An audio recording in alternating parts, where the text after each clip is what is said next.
Hello everyone, this is my presentation on 3D printed photoreactor with robust GC3N4 homojunction based thermoset coating as a new and sustainable approach for photocatalytic wastewater treatment. The objective of the study was to study the possibility of conducting photocatalytic dye degradation with an immobilized film of GC3N4 homojunction photocatalyst attached to the base of a 3D printer photoreactor. The graphite carbon nitride homojunction photocatalysts' ability to degrade organic pollutant rhodamine B dye was one of the main focuses. Some background on previous studies. Some limitations from alternate studies were that there was a mediocre light absorption, rapid recombination rate of electron-hole pairs, the regeneration of photocatalysts, cost and complexity of the recovery process, and a success was the coating exhibited a relatively high efficiency.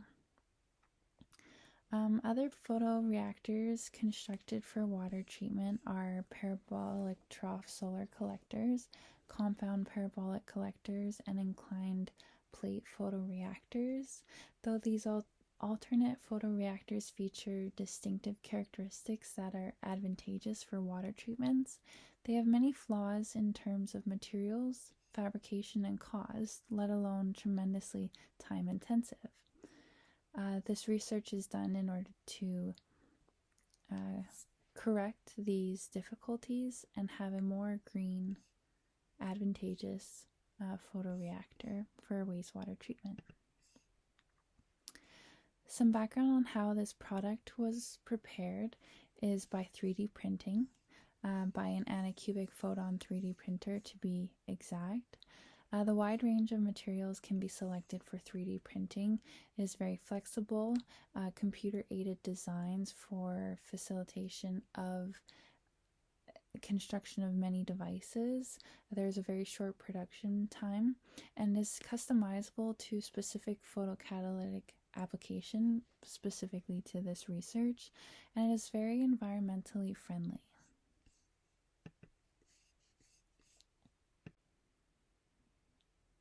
The background of the graphite carbon nitride homojunction based thermoset coating is that is a two-dimensional nanosheet with relatively large lateral dimensions and appropriate optoelectronic properties that source, detect, and control light. They are built of layers upon layers with a narrow bandgap energy, light absorption ability, and easy surface functionalization. Their small particles exhibit enhanced optical emissions as well as nonlinear optical properties due to the quantum confinement effect. The sheet-like material graphitic carbon nitride is one of the most promising metal-free photocatalysts, and it utilizes for various purposes. For example, energy conversion and wastewater remediation, as well as organic synthesis. This coating was chosen because it offers distinctive advantages of eliminating processes for other conventional methods of photoreactors.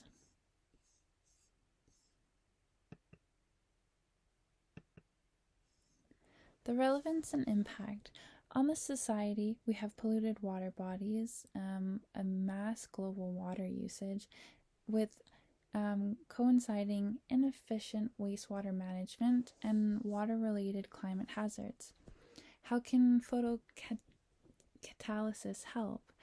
Well, it harnesses solar energy, which is an inexhaustible resource, and the environment remediation of clean energy generation and combating climate change.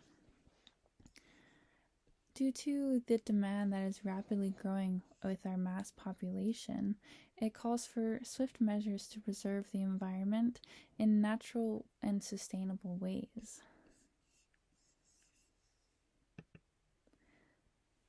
From a scientific perspective, this method eliminates costly centrifugation processes that are necessary for recovering photocatalyst samples, as well as research is expected to provoke a more novel research inspiration in the field for photocatalysis solar water purification, as solar water purification is one of the most current promising wastewater treatments, as well as increased photocatalytic efficiency.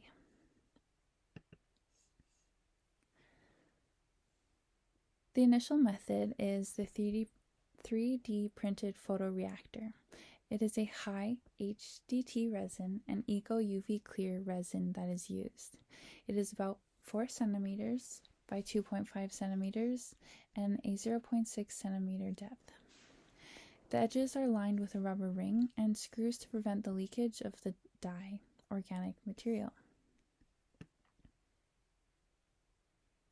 The method that the graphite carbon nitride homojunction-based thermoset coating is applied is by an ultrasonication of the materials of ethylene glycol and the graphite carbon nitride combined.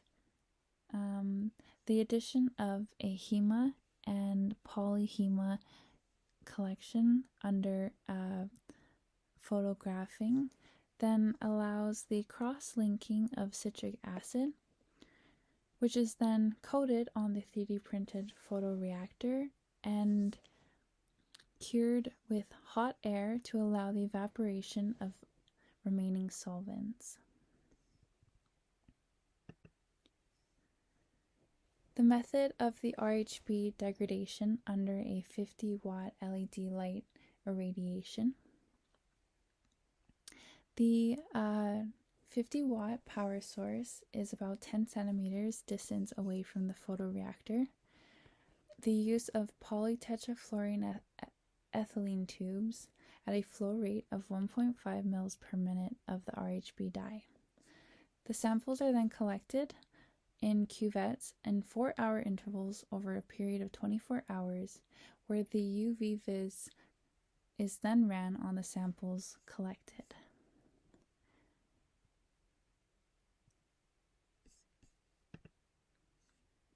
This method is evaluated in order to monitor the degradation of the organic dye to inorganic materials.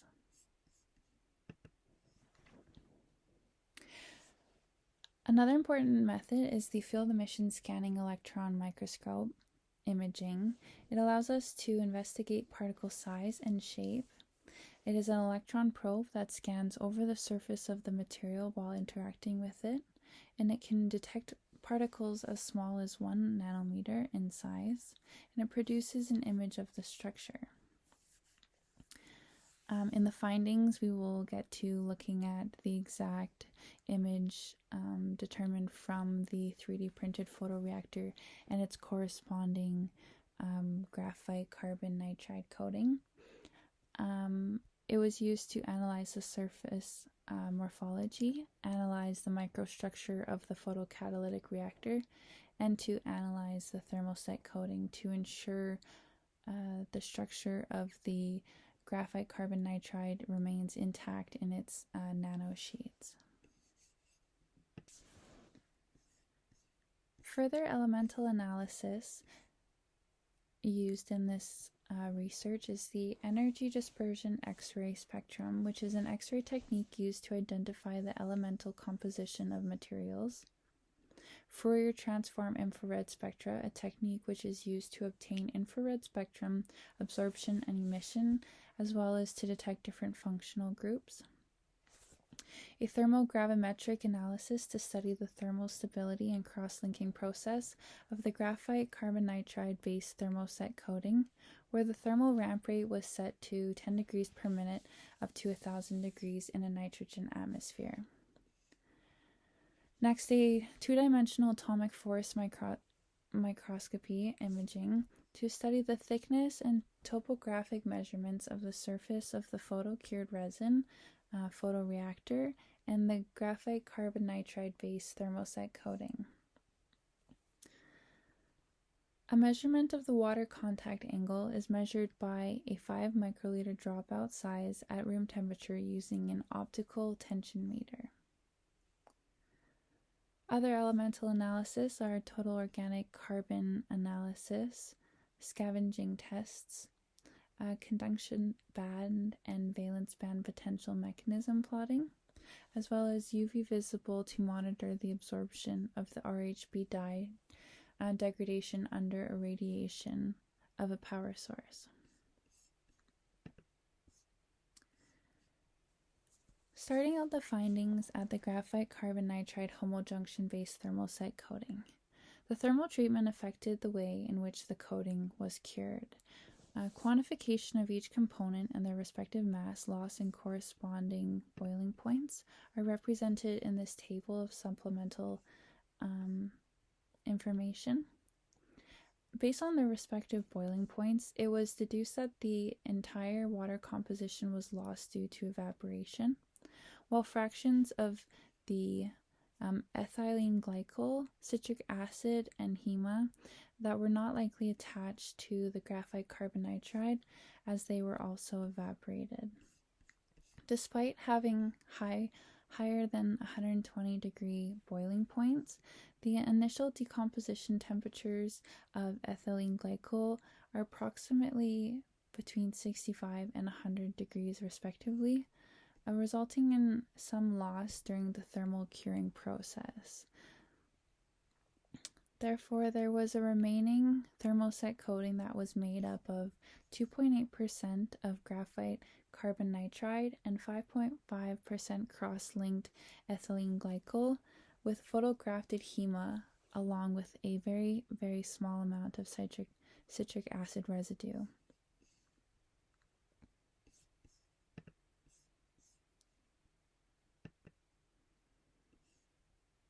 The findings of field emission scanning electron microscope imaging.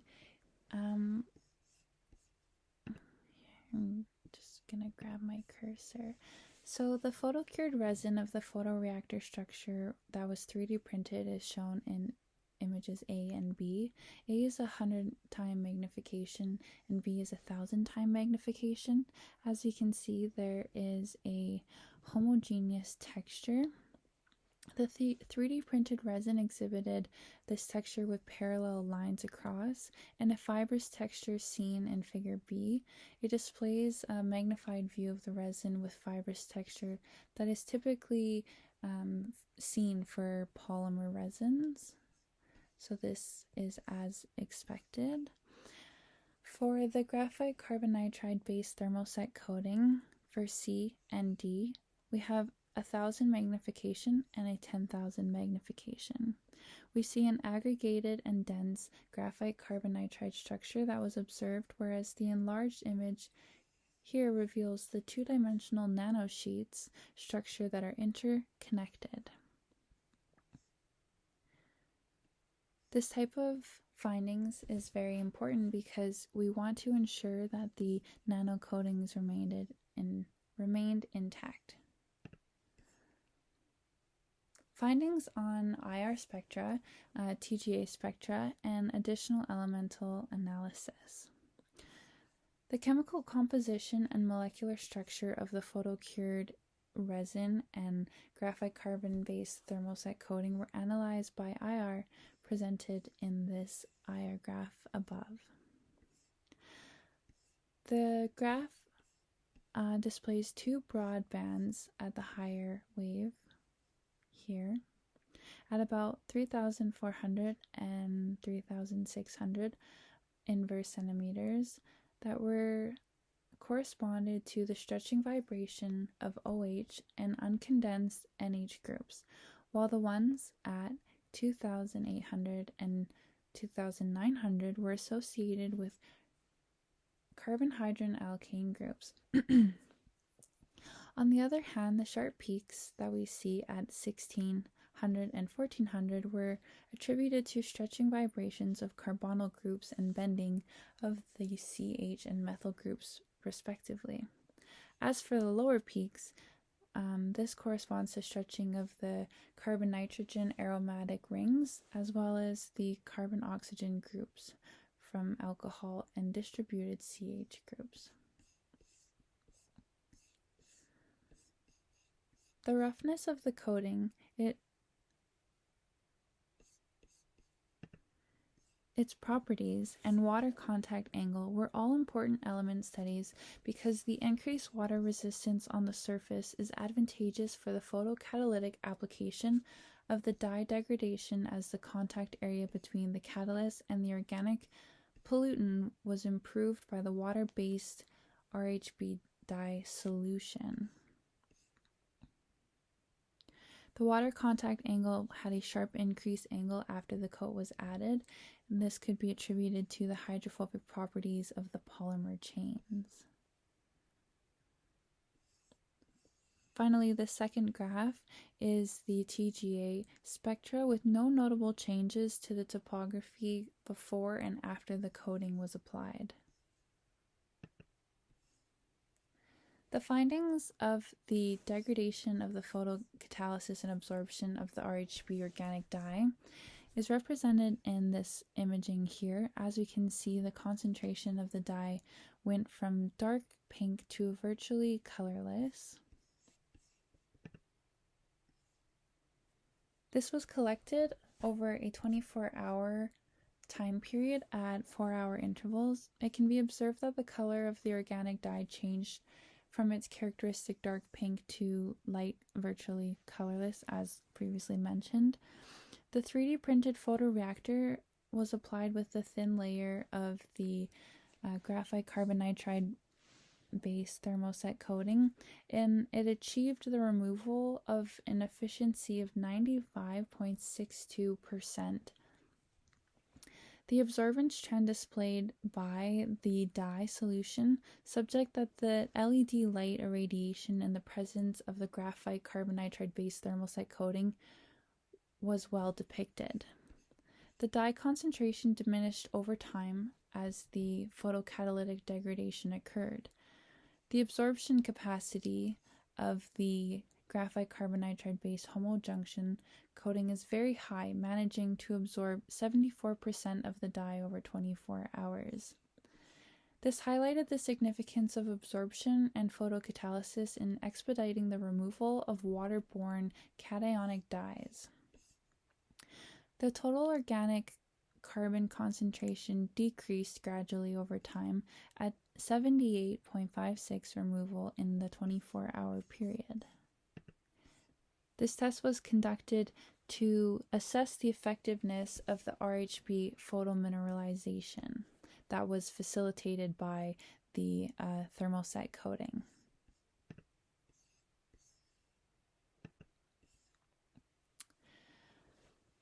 Additional findings from scavenger tests. Scavenger tests were conducted where a chemical substance is added to the mixture in order to remove or deactivate the impurities and unwanted reaction products. IPA, PBZQ, and TEOA were added, each decreasing the photodegradation efficiency more than the previous, respectively. Following the scavenging experiment, a plausible step-by-step photocatalytic charge transfer mechanism for the RHB degradation with the graphite carbonitride based homojunction was proposed. A respective conduction band and valence band potential of urea and thiourea of the coating derived from urea and thiourea were obtained from a previous study and applied for further analysis.